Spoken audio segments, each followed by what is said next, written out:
প্রিয় বন্ধুরা, আশা করি তোমরা সবাই ভালো আছো আর আমিও ভালো আছি। আর মা আজকে বাসায় রান্না করছে কলই শাক ভাজি। ভাবলাম আবার বন্ধুদের সাথেও শেয়ার করা যাক। মায়ের হাতের রেসিপি বলে কথা, কম মশলায় দারুণ রান্না। মা যে কোনো রেসিপি কম মশলায় দারুণ স্বাদে রান্না করে থাকে। আর এর আগেও আমার বন্ধুদের সাথে আমার মায়ের হাতের অনেক রকমের শাক ভাজি তোমাদের সকলের সাথে শেয়ার করছি। আর আজকে হচ্ছে এই কলই শাকের মজাদার ভাজি রেসিপিটি শেয়ার করছি। আশা করি আমার বন্ধুদের কাছেও ভালো লাগবে। আর এখানে হচ্ছে আমার শাক ভাজি রান্না করার জন্য শাকগুলো ভালো করে কুটে ধুয়ে এখানে হচ্ছে কুচি করে ধনেপাতার মতো কেটে নিয়েছি। আর এখন ভাজিটা রান্না করার জন্য ফ্রাই প্যানে শাক কুচিগুলো নিয়ে নিল। আর এখন হচ্ছে মা পেঁয়াজ কুচি আর রসুন কুচি দিয়ে দিল বেশি করে।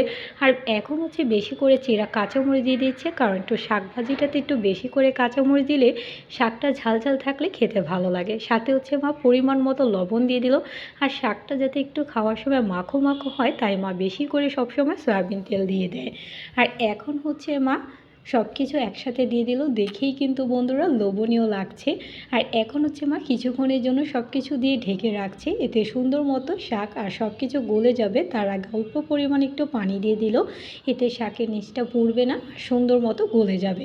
কিছুক্ষণের জন্য ঢেকে রাখলাম বন্ধুরা। আর কিছুক্ষণ পর হচ্ছে ঢাকনাটা তুলে নিচ্ছি, দারুণ একটা ফ্লেভার আসছে বন্ধুরা। আর এখন হচ্ছে হালকা হালকা করে নাড়াচাড়া করে নিচ্ছি। আর শাকভাজি রান্না করতে বেশিক্ষণ সময় লাগে না। আর মা হচ্ছে যে কোনো শাকভাজি একদমই সিম্পল ওয়েতে রান্না করে, তাই হচ্ছে আমার বন্ধুদের সাথেও শেয়ার করলাম, যাতে আমার বন্ধুরাও এরকম মজাদার শাকভাজি একবার হলেও বাসায় ট্রাই করতে পারো। আর গরম গরম ভাতের সাথে এরকম শীতের সময় খেতে কিন্তু দারুণ লাগে, কারণ সবসময় আমরা মাছ মাংস খেতে খেতে একদমই বোরিং হয়ে যাই। আর এরকম একটু ভর্তাবাজি হলে তাহলে কিন্তু খেতে দারুণ লাগে ভাতের সাথে। আর এখন হচ্ছে দেখতেই পাচ্ছ শাকটার আস্তে আস্তে কালারটা চেঞ্জ হয়ে আসছে আর দারুণ ফ্লেভার আসছে, যা তোমরা পাচ্ছ না। তোমরা পেতে হলে কিন্তু অবশ্যই আবার মায়ের মতো করে একদমই সিম্পল ওয়েতে রান্না করতে পারো।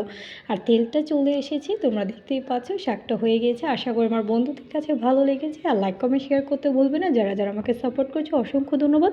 যারা এখনও সাপোর্ট করেনি সাপোর্ট করে ফেলো আমার নিত্য নতুন ভিডিও দেখার জন্য। Thanks for watching video. Allah Hafiz.